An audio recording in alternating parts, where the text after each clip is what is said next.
Sada, baby. That's right. Dropping Skuba Sada 2, which has gotten quite a bit of praise online and from critics. Dave, you informed me to go back and listen to some of Sada stuff. Pretty good. And I enjoyed it, but I was really impressed with uh, Skuba Sada 2 because I just felt like he was incredibly dexterous. Is that right? Showed a lot of dexterity Yeah, throughout yeah, for sure. throughout this album.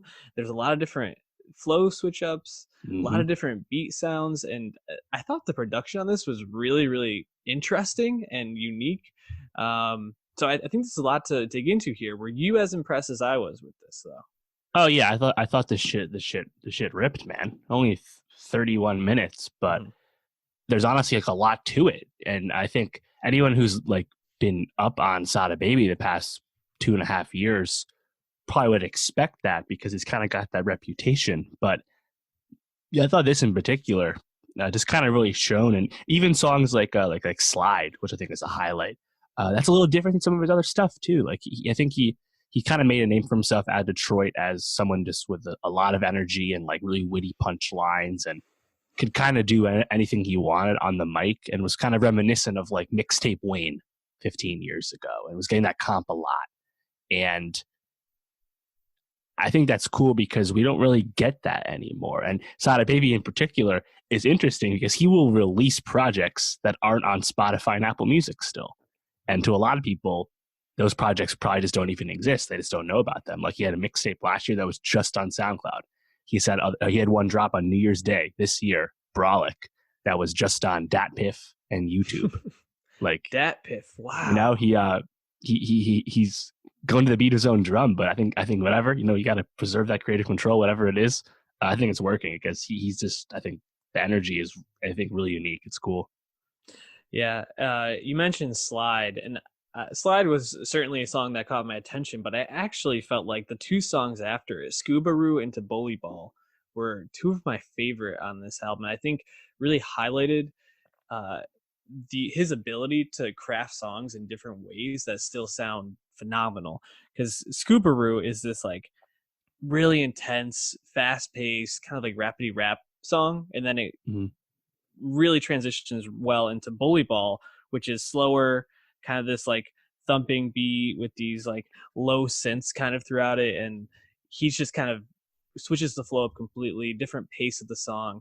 And both songs, I just found myself like kind of moving my head just like instinctively to the beat. And I think kind of where I think he excels is just I don't know if I would say I'm totally impressed with uh, what he's saying in his verses. I think it's fine. Like there's nothing that blows me away. It's Like gangster shit. yeah, it's not like the Weekend album or even the Gambino album we're Mm-hmm. going to be talking about in a second, where I think there's some really witty and creative and thoughtful things in there. But still, like these songs go, and he just brings the energy, whether it's fast, slow, whatever. You feel it. Yeah, absolutely.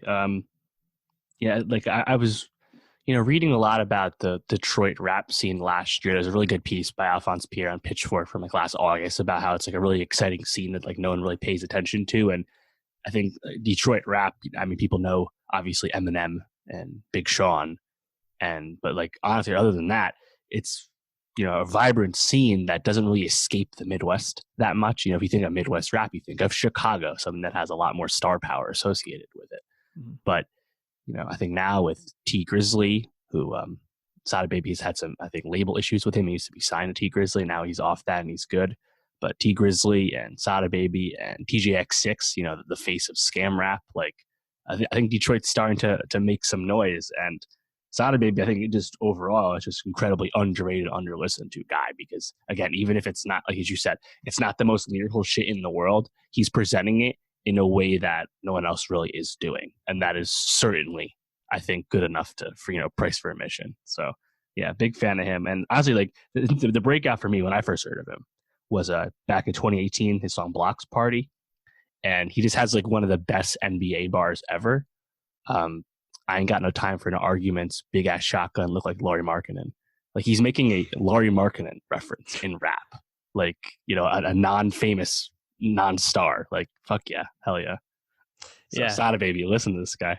definitely check it out. We'll be adding a song or two to our Nowstalgia Best of 2020 playlist.